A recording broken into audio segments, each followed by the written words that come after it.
Abra a palavra de Deus em Efésios, capítulo 6, verso 10. Efésios 6, 10.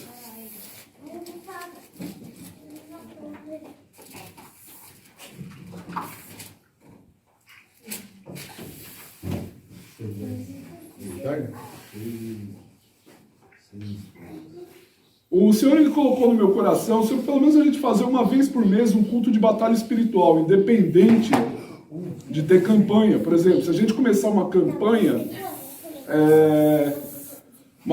de 5 salmos, uma campanha de 5 palavras, uma campanha disso ou daquilo, de 7 segredos, que não vão ser mais segredos, porque a gente revela. Uma campanha de 12 apóstolos, uma campanha. No meio dessa campanha vai ter um culto de batalha espiritual. Para quê? Para que a gente entenda o que é batalhar nesse mundo tenebroso. A palavra de Deus diz o seguinte, Efésios 6, verso 10. Quanto ao mais, sede fortalecidos no Senhor e na força do seu poder, revestivos de toda a armadura de Deus, para poderes ficar firmes contra as ciladas do diabo, porque a nossa luta não é contra o sangue e a carne, e sim contra os principados e potestades, contra os dominadores deste mundo tenebroso, contra as forças espirituais do mal nas regiões celestiais. Portanto, tomai a armadura de Deus, para que possais resistir no dia mau, e depois de teres vencido tudo, permanecer inabaláveis.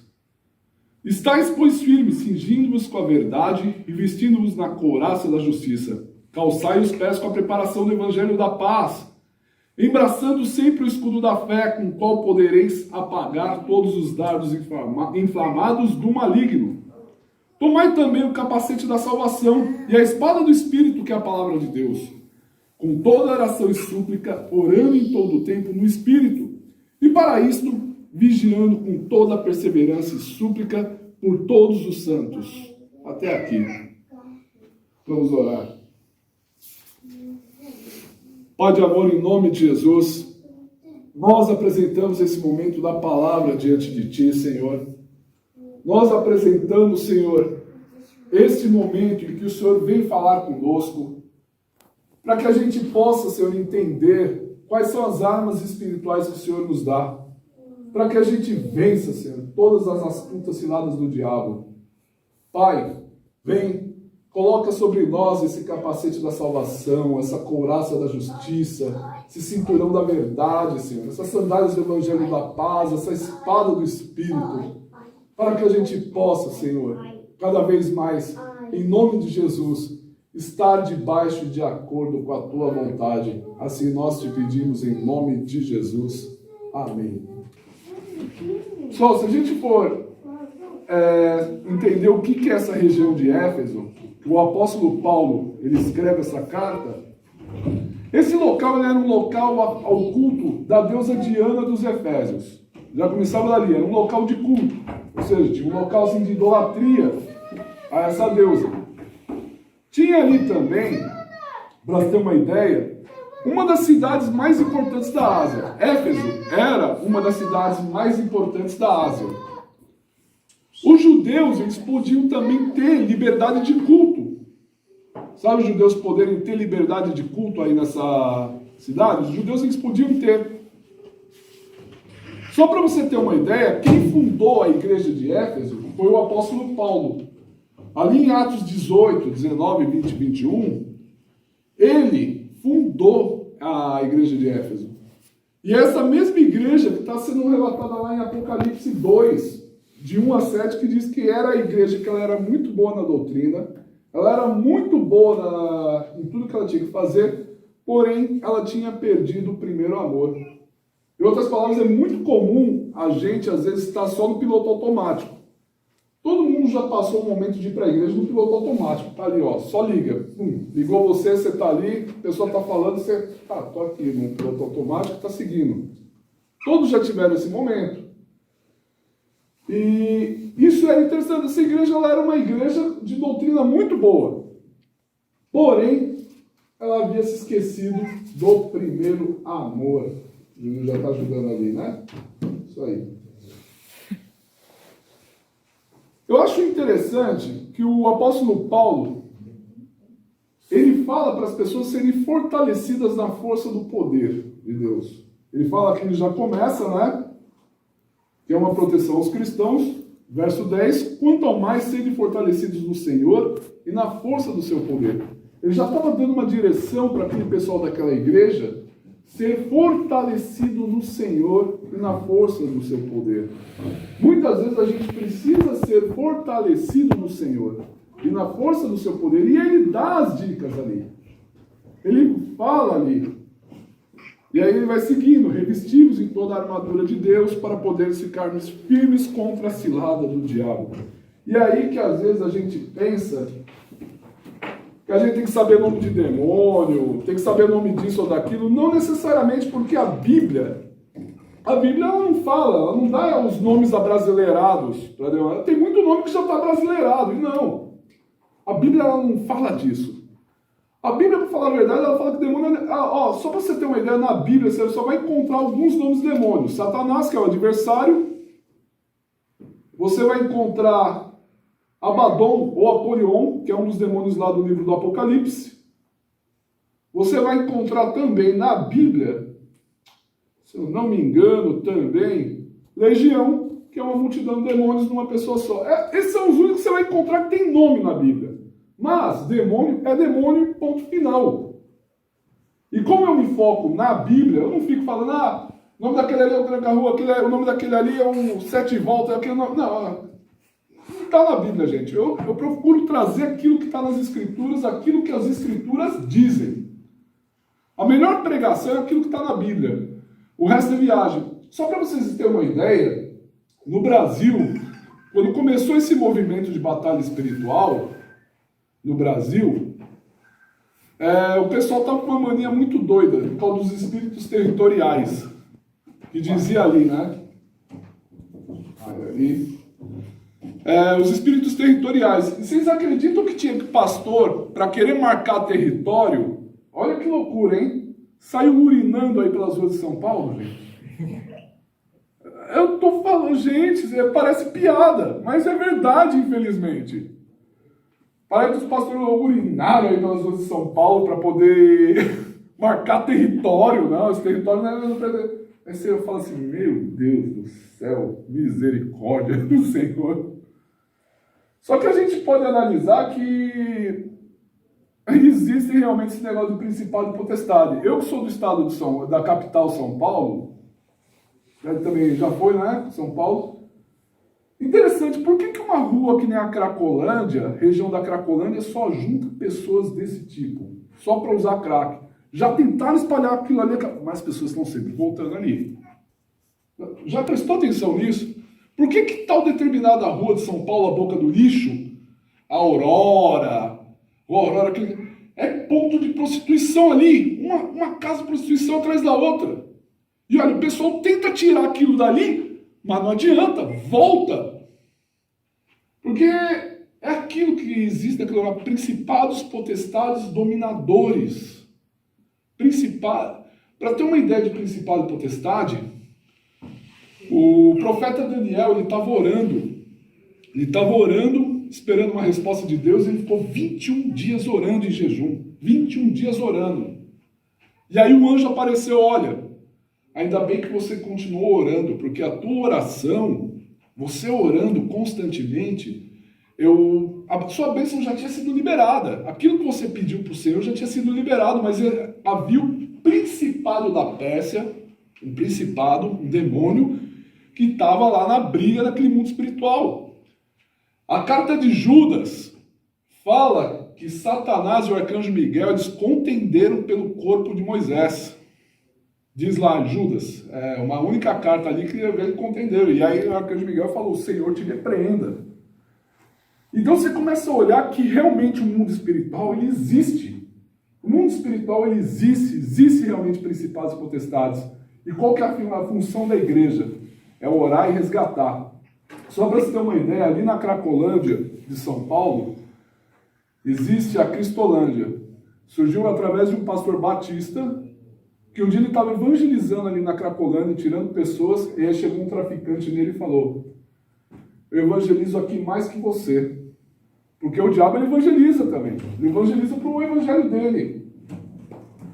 O traficante chegou no pastor ali na Cracolândia e falou: eu evangelizo mais que você. Ele: como assim? Eu estou há 24 horas aqui na rua. Se o cara quiser droga, ele vai ter. Aquilo ali chamou o pastor na xixa. O pastor ele abriu a Cristolândia dentro da Cracolândia para resgatar as vidas que estão ali presas no vício do crack, através daqueles principados, potestades, dominadores que estão naquele local.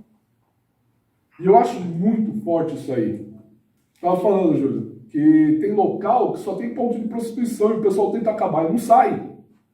Tem local que só tem ponto de uso de drogas, como a Cracolândia, e tenta acabar com aquilo, mas não para. Por causa do quê? Do principado e da potestade que está no local, é bíblico.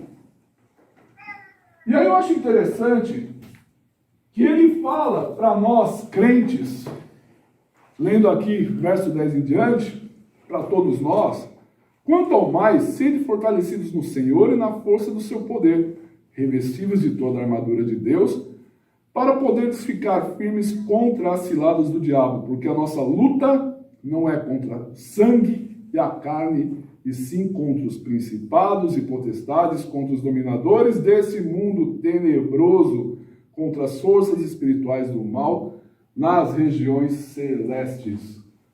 Outras traduções, nas regiões celestiais. Outras traduções, potestades do ar.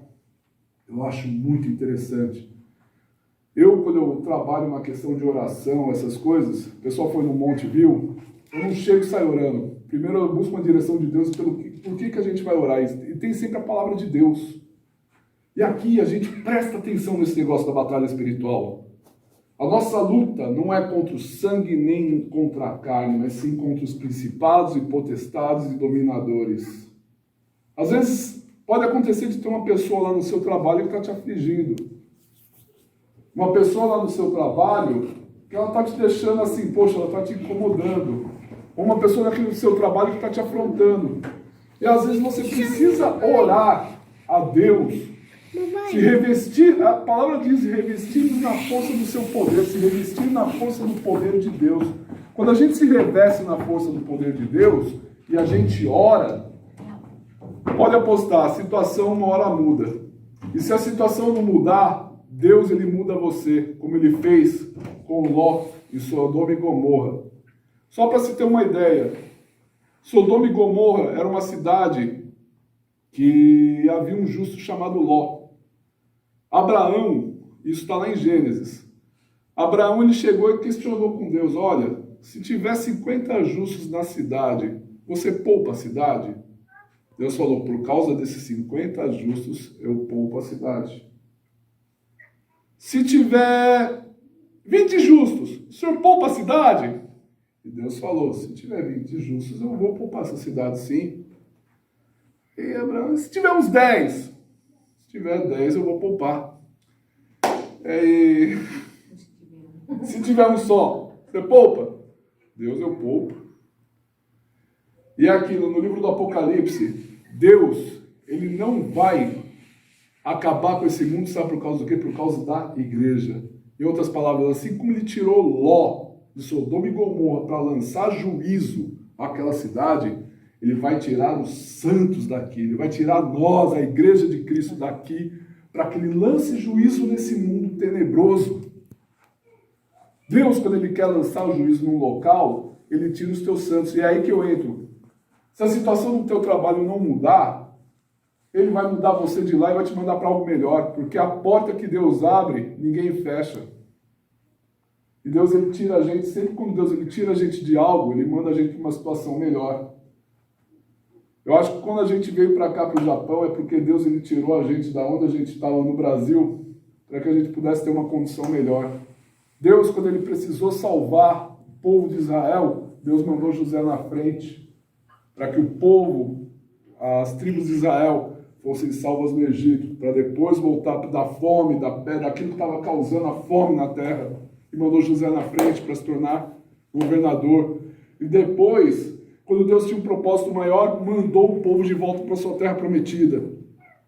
Então, muitas vezes pode ter realmente principados e potestades ou aquilo que te aflige no teu trabalho. Você pode orar. E realmente, porque a nossa luta não é contra a carne nem contra o sangue. Você pode orar. Aquela situação, ela pode mudar. E se aquela situação não for mudar, Deus ele muda você para uma situação melhor. Eu creio nisso. Eu creio porque é isso que ele faz. Quando ele tem algo para fazer, um juízo num local, ele tira você para te deixar você em um local de honra. Como eu disse, a palavra de Deus ela diz que a nossa leve e momentânea tribulação produz para nós um grande peso de glória. A tua leve e momentânea tribulação, olha a palavra, leve e momentânea, produz um grande peso de glória. Há um grande peso de glória nas nossas vidas. Aleluias. E aí a gente segue aqui. Eu agindo sempre a minha didática. Verso 13. Portanto, tomai toda a armadura de Deus, para que possais resistir no dia mau, e depois de teres vencido tudo, permanecei-os inabaláveis. Toda aquilo que eu estava falando, toda leve e momentânea tribulação produz para nós um grande, enorme peso de glória.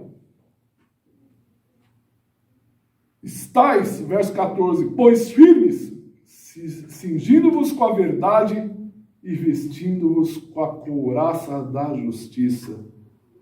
Verso 14 fala sobre vocês se cingir com a verdade, colocaram algumas traduções, cinturão da verdade.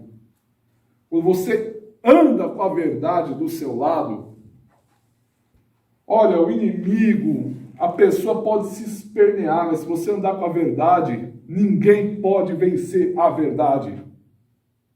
A verdade é aquilo que você se cinge, você se veste, você se reveste com a verdade da palavra de Deus. A verdade na tua vida. Quando você usa esse cinturão da verdade, a mentira tem que sair correndo. A mentira, ela bate em retirada. E ainda ele fala, cingimos com a verdade e vestimos da couraça da justiça. O apóstolo Paulo ele usa o exemplo de um soldado romano. Cinturão da verdade, couraça da justiça. Sabe o que eu acho interessante aqui, a batalha espiritual dessa carta aos Efésios? Se você ler os versículos anteriores, Efésios 6 e capítulo 5, a primeira coisa que a gente pode fazer para vencer qualquer principado e potestade é bom testemunho. Bom testemunho vence qualquer principado e potestade. Quer exemplo? Ó, verso 5. Capítulo 5, ó. Sede, pois, meus imitadores de Deus como os filhos amados, e andai em amor como também Cristo nos amou. E aí fala, olha, mas a impudícia toda de sorte de impurezas ou cobiça, nem sequer se nomeia entre vós como convém a santos. Nem a conversação torpe, nem palavras vãs ou chocarrices, coisas essas inconvenientes. Antes, pelo contrário, ações de graça. A gente vence qualquer batalha espiritual com bom testemunho. Aí ele vai seguindo aqui. Tá tudo, a Bíblia, como a gente conhece hoje, ela era uma carta só. Ó, ele fala aqui, ó, em relação à vida familiar. Essa aqui as mulheres às vezes querem bater, né? Mas isso é da mesma missão, ó. Verso 22. As mulheres sejam submissas aos seus próprios maridos como ao Senhor. Porque o marido é o cabeça da mulher, como também Cristo é o cabeça da igreja, sendo esse momento, esse mesmo salvador do corpo. Como, porém, a igreja está sujeita a Cristo. Assim também as mulheres sejam em tudo submissas ao marido. Calma, mulheres. Ser submissa é andar em missão. Homens, se nós somos o cabeça da esposa, como Cristo é o cabeça da igreja, a gente também não oprime a nossa esposa. A gente não pode oprimir. Aí a minha esposa ontem ela estava falando, ó, que vem os maridos, né? Maridos, amai vossas mulheres, como também Cristo amou a igreja e a si mesmo se entregou por ela. A gente, homem, a gente se santifica, a gente se entrega por nossa esposa. Apesar que a minha esposa ontem estava falando, não estava na Bíblia não que o marido tem que comprar todas as coisas para a esposa. Minha esposa estava falando ontem para mim, as mulheres gostam dessa, né? Eu falei, não conheço essa passagem da Bíblia não, hein? Falei para ela. Tá na lei isso aí, tá na lei, já foi abolido. Ah, tá, né? Aí eu falei, eu falei para ela, onde você leu isso? Ah, ali em Dizeres. Eu falei, não conheço Dizeres. Onde você leu isso aí? Não conheço não, hein? Aí o Júnior já deu uma dica melhor, foi abolido. Tá na lei. É coisa de judeu, gente. Brincadeiras à parte, o marido, ele dá a vida pela esposa como Cristo dá a vida pela igreja. A gente dá a vida, homens, a gente dá a vida pela esposa. A gente dá a vida. E é uma coisa assim maravilhosa. É como se assim, a esposa tivesse uma arma apontando para ela e falando, não, eu dou o peito e eu morro no lugar dela. É maravilhoso isso aí. E aí você vai ver numa série aqui, o capítulo 6. Filhos, obedecer a vossos pais no Senhor, pois isto é justo. Honra teu pai e tua mãe, que é o primeiro mandamento com promessa. Então, essa vai pegar. Às vezes a gente vê na internet. Você vê o crente tudo lá querendo dar uma de gostosão, que não sei o que, não, que orar em línguas é errado, que orar em línguas, eu oro também, mas não é no culto, não é isso, não é aquilo. Aí você vê o Lazarento posta uma foto com uma latinha de cerveja mostrando o dedo do meio, gente. Ah, que testemunho é esse? Aí você vê também a fulana, posta a foto quase pelada com o versículo lá, Salmos, um versículo de Salmos, a fulana quase pelada lá, com aquela...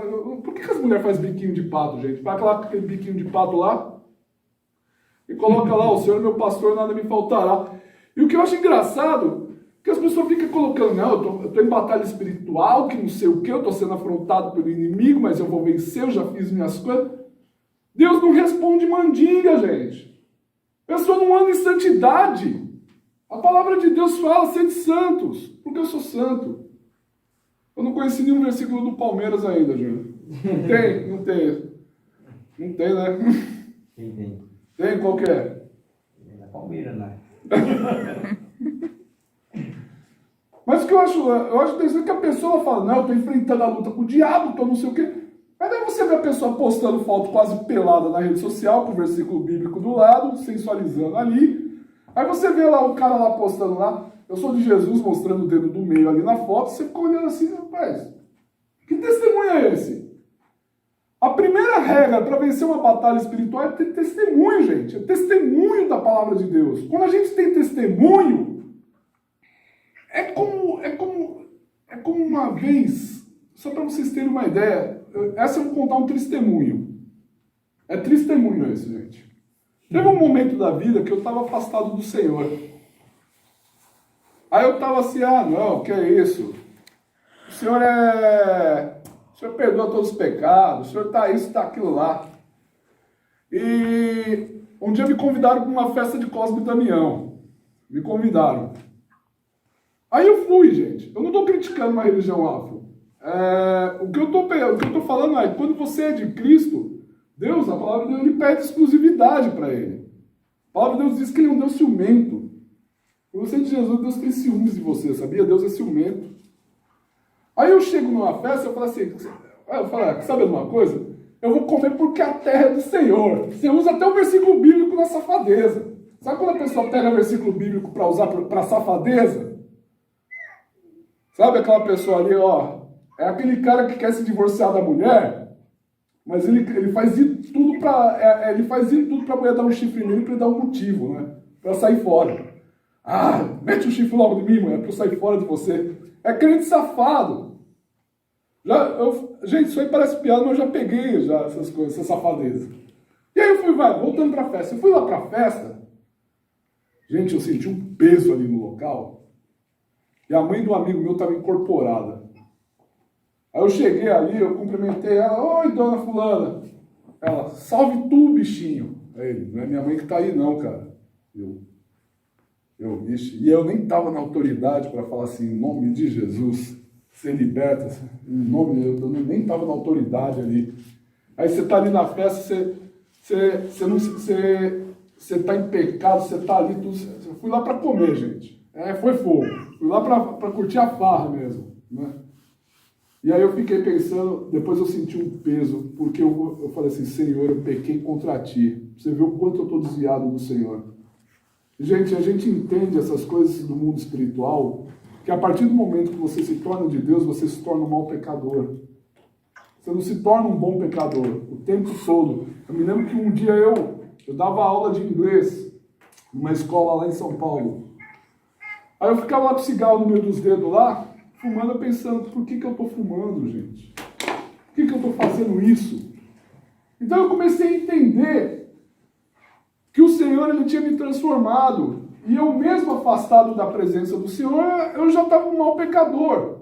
Acho que todo mundo teve aquele momento de estar afastado do Senhor. Eu tive esse momento. Eu tive. E não é um momento muito bom, porque quando você está afastado do Senhor, você se sente triste, você se sente frágil, você se sente atacado realmente por esses principados e potestades, tudo porque você está dando brecha. Viu, mulher que me assiste pela internet? Para de postar foto quase pelada com versículo bíblico. Para com isso. Viu, jovem? Você não precisa postar foto tomando latinha de cerveja e dizendo que é crente. Você não precisa disso. Você quer escandalizar quem? Então, para se vencer qualquer principado e potestade, a primeira coisa que a gente faz é dar testemunho. Testemunho de filho de Deus. E aí a gente usa essa couraça da justiça. Porque o sangue de Jesus Cristo nos justifica de todo pecado. Quando a gente toma posse da justiça de Deus, o sangue de Jesus Cristo nos justifica de todo pecado, a gente se torna justiça para o nosso próximo. A gente se torna justiça para o nosso irmão. A gente se torna justiça. Sabe que você se torna justiça? Você se torna justiça de Deus. E aí, o verso 15. Calçai os pés com a preparação do evangelho da paz. Evangelho é boa notícia. Você se torna um portador de boas notícias. Você é um portador de boa notícia. Você se torna um portador de boa notícia.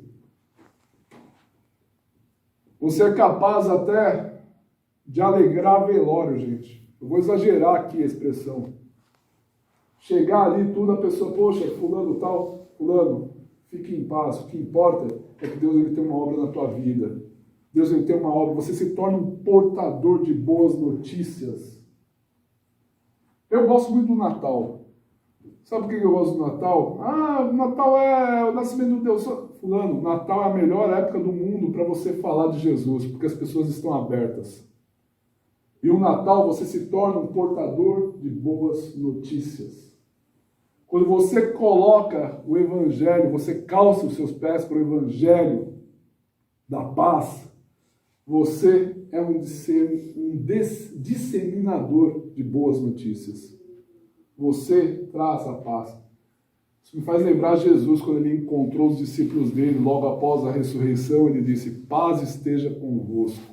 Você se torna um agente de paz.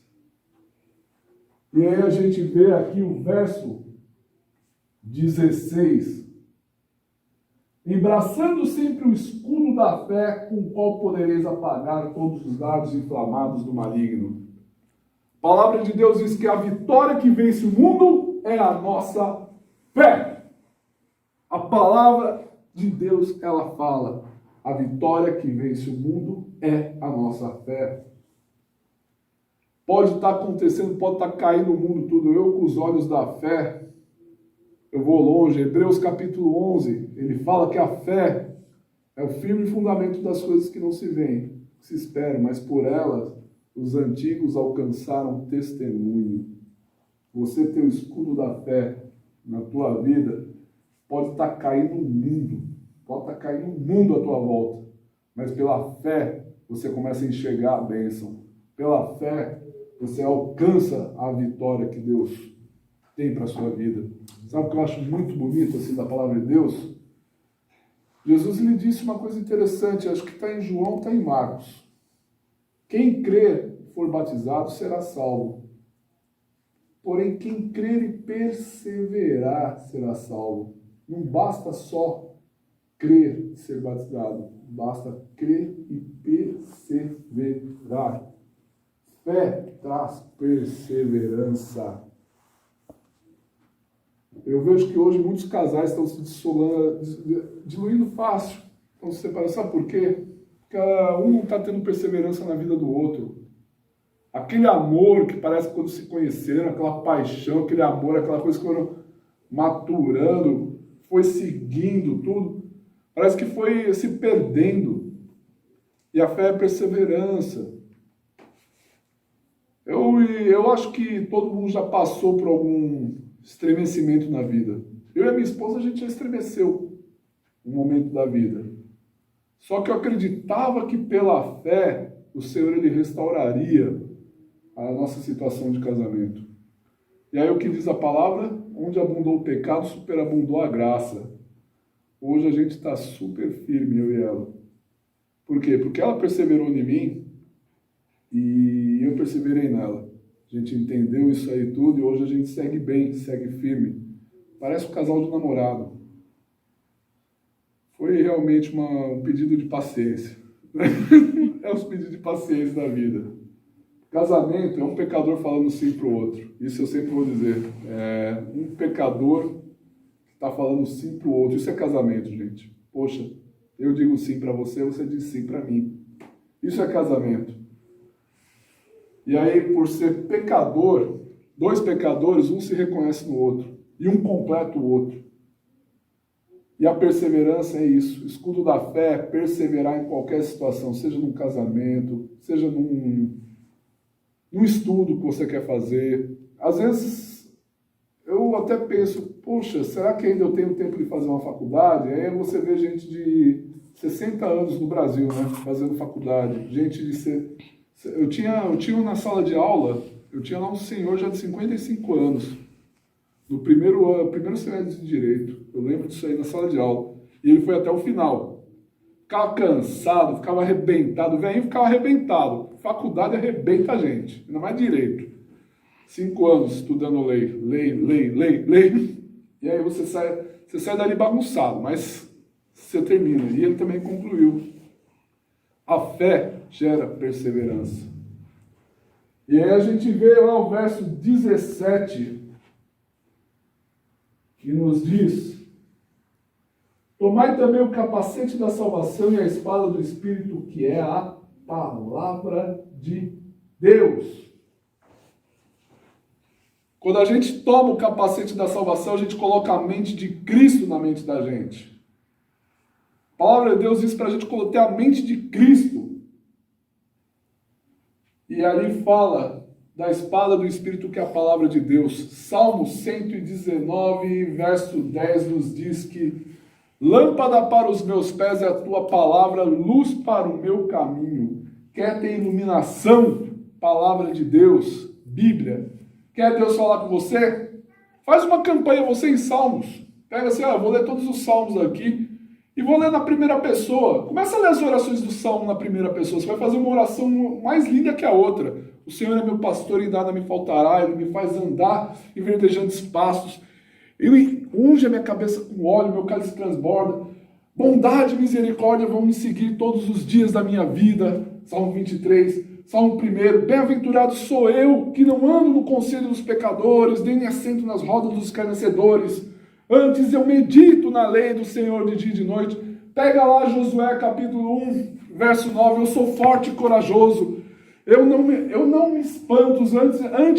Antes eu medito no livro da lei, de dia e de noite. Tudo que eu fizer aqui eu vou ser bem sucedido. Começa a ler os versículos bíblicos que Deus ele fala para o servo dele. Começa a ler para você em oração. Começa a ler para você em oração na primeira pessoa. Eu sou bem-aventurado aonde entrar e aonde sair. Outro, né? Bendito serás ao entrares e saíres de qualquer lugar. Eu sou bem-aventurado. Começa a pegar a palavra de Deus e ler a palavra de Deus para você na primeira pessoa. É maravilhoso isso aí. E por fim, verso 18. com toda oração e súplica, orando em todo o tempo no Espírito, e para isso vigiando com toda perseverança e súplica por todos os santos. Significa também perseverar na vida do seu irmão em Cristo. A gente vigia com toda a nossa oração e súplica. Jesus, ele falou, vigiai e orai porque a carne é fraca, mas o Espírito está pronto. Eu vejo gente pegar esse versículo para querer dar migué em Deus. Ó Deus, eu tropecei porque a carne é fraca. Não, você tropeçou porque você foi pilantra, você já estava querendo pecado. Sabe onde a carne é fraca? Sai sem camisa aí na chuva para você ver. Sai sem camisa nesse frio aí. Aí você vai descobrir que a carne é fraca. Você vai pegar uma gripe. A carne é fraca. Você vai lá, você joga na frente de um carro aí. Você vai ficar se arrebentar todo, vai se machucar todo. Aí você vai descobrir que a carne é fraca. Mas se você fala sobre vigiar e orar, a gente vigia e ora e ainda persevera na oração dos santos. É assim que a gente vence qualquer principado e potestade. É assim que a gente vence qualquer dominador, porque a palavra de Deus diz que a nossa luta realmente não é contra sangue, nem contra a carne. A gente vence com bom testemunho. A gente vence com oração. A gente vence com perseverança. A gente vence com a palavra de Deus. A vitória que vence o mundo é essa. É a fé. Repita assim comigo. Pai de amor. Em nome de Jesus. Em nome de Jesus. Eu tomo posse das armaduras de Deus para minha vida. E Pai, vê se há em mim algum caminho mau e guia-me pelos caminhos eternos. Traga a cura na minha vida. Que eu tenha bom testemunho em qualquer lugar que eu estiver. Porque eu sei que a vitória que vence o mundo é a fé na tua palavra, a fé em Jesus. Porque a tua palavra, Senhor, é como tu. E o Senhor é como a sua palavra. Um só. Em nome de Jesus. Aleluia. Vamos orar. Eu acredito.